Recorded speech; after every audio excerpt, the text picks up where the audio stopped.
Каква е Божјата љубов? Божјата љубов е бит и суштина Божја. Љубовта е негово самоизразување, која е спонтана и слободна.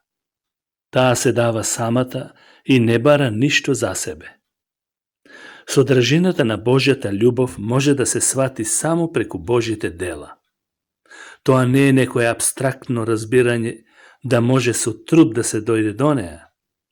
Божјата љубов се огледува во делото на Исус Христос на крстот, каде што практично се потврди умирајќи за грешниот човек. Божјата љубов е недофатлива, која што го надминува човечкото спознавање. Апостол Јован вели: Бог е љубов. Каква е Божјата љубов? Прво, Божјата природа е да љуби. Таа е суштина Божја и негово самоизразување. Второ, Божјата љубов е спонтана и слободна. Трето, Божјата љубов е секогаш дарежлива и не бара ништо за себе. Четврто, Божјата љубов не е апстрактна. Таа е видлива во она што го направи Бог за човекот преку Исус Христос умирајќи на крстот. И петто, Божјата љубов е недофатлива, која го надминува нашето сознание. Сите нешта произлегуваат од Божјата љубов која е врв на совршенството. Бог е љубов и од љубов го создаде човекот, зашто Божјата љубов е излеана во нашите срца преку Светиот Дух кој ни е даден. Пишува апостол Павле во 5 глава 5 стих во писмото до Римјаните. Верата на верникот действува преку љубов, затоа што тој ја има Божјата љубов. Затоа, треба секојаш да бидеме постојани во љубовта. Како што таткото ме возлюби мене, така и јас ве возлюби вас. Останете во мојата љубов, вели Исус Христос. Човекот ќе остане во Божјата љубов, ако во него пребива Светиот Дух. Со дарот на Светиот Дух се прима и Божјата љубов.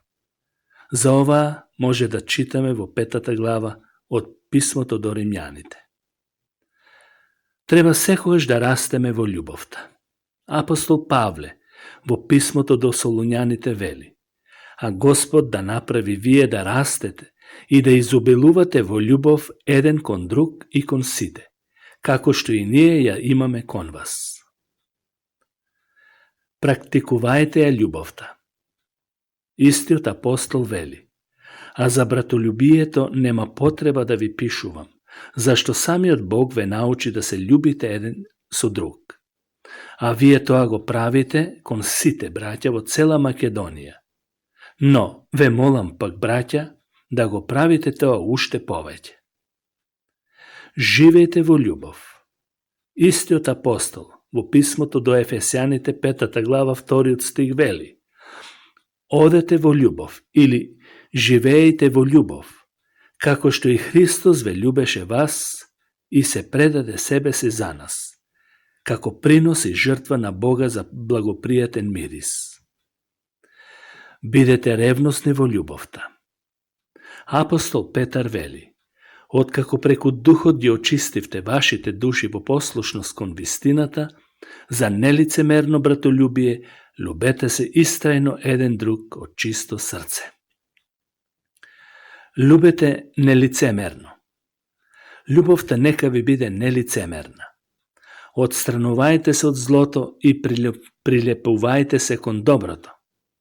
Во чистота, во знаење, во трпеливост, во добрина, во Светиот Дух, во нелицемерна љубов, пишува апостол Павле. И како последно, усовршувајте се во љубовта. Во љубовта нема страв, туку совршената љубов го изгонува стравот. Зашто стравот вовлекува казна, а кој се плаши не дошол до совршенството во љубовта. Бог да ве благослови, почитувани слушатели. Амин.